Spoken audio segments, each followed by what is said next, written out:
Hey guys, and welcome back to this channel. In this video I'll be showing you guys how you can grow the golden beanstalk in Grow a Garden.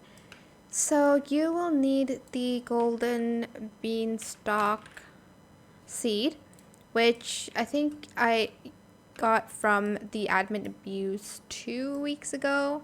So if you didn't get that, I'm sorry. Like, I don't know how else you're gonna get it unless Yandel gives more.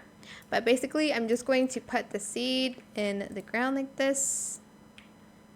And I'm just going to... What just happened? Just going to use a Stout sprinkler. I don't know if this is the right one to use anyways, but I'm just going to put that on. I'm just going to leave this garden for an hour. And yeah, that's pretty much how you can grow it. I don't know if I'll put the... Well, I'll put the results right now. And that is basically it. I hope it was helpful for you guys. Don't forget to like, comment, share, and also subscribe to this channel if you haven't done that already.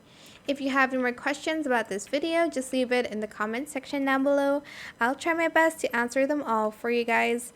And if you found this video helpful, please click the thanks button as well. That is it. Thank you so much for watching. Bye.